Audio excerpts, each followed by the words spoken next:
নমস্কার। 2026-এর বিধানসভা নির্বাচন দোরগোড়ায়। সারা বাংলার নজর এখন মেদিনীপুরের মাটিতে। আজ আমরা আলোচনা করব পশ্চিম মেদিনীপুর জেলার 15টি বিধানসভা আসন নিয়ে। কার দিকে পাল্লা ভারী, ঘাসফুল নাকি পদ্ম, কে হাসবে শেষ হাসি? চলুন দেখে নিই আজকের ওপিনিয়ন পোল। পশ্চিম মেদিনীপুর মানেই টান টান উত্তেজনা। গত কয়েক বছর এই জেলার রাজনৈতিক সমীকরণ দ্রুত বদলেছে। একদিকে তৃণমূলের শক্ত সংগঠন, অন্যদিকে বিজেপি ক্রমবর্ধমান প্রভাব।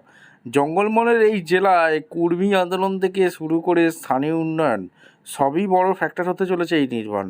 15টি আসনের সম্ভাব্য ফলাফল আমাদের সামনে তুলে ধরব। গত নির্বাচনের ধারা বজায় রাখতে মরিয়া মমতা বন্দ্যোপাধ্যায়ের দল। মেদিনীপুর সদর, গড়বেতা বা কেশপুরের মতো এলাকা তাদের লড়াই কিন্তু বেশ মজবুত।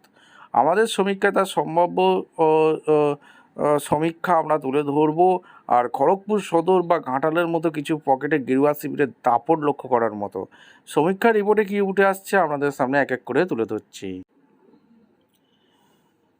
আচ্ছা, প্রথম যে সমীক্ষাটা আমরা তুলে ধরবো সেটা দাঁতন বিধানসভা আসনে। দাঁতনে এইবারে বিজেপি প্রার্থী জয়ী হতে চলেছে। কেশিয়ারি তৃণমূলের শক্ত ঘাঁটি, সম্ভাব্য জয়ী তৃণমূল প্রার্থীও হতে চলেছে। খড়গপুর সদরে সম্ভাব্য জয়ী প্রার্থী বিজেপি হতে চলেছে। নারায়ণগড়ে তৃণমূলের শক্ত ঘাঁটি, সম্ভাব্য জয়ী তৃণমূল প্রার্থী হতে চলেছে। আর এক বিধানসভা কেন্দ্র সবং, তৃণমূলের দুর্গ বললে ভুল হবে, সম্ভাব্য জয়ী তৃণমূল প্রার্থী হতে চলেছে। পিংলা, সম্ভাব্য জয়ী তৃণমূল প্রার্থী হতে চলেছে। 7 নম্বর আমরা দেখে নেব খড়গপুরেও সম্ভাব্য জয়ী তৃণমূল প্রার্থী হতে চলেছে।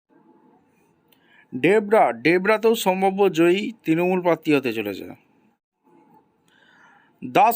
দাসপুরও সম্ভাব্য জয়ী তৃণমূল প্রার্থী হতে চলেছে। ঘাটালও সম্ভাব্য জয়ী তৃণমূল প্রার্থী হতে চলেছে। চন্দ্রকোনা সম্ভাব্য জয়ী তৃণমূল প্রার্থী হতে চলেছে।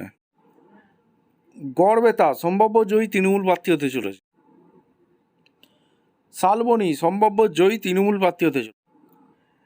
কেশপুর সম্ভাব্য জয়ী তৃণমূল প্রার্থী হতে চলেছে।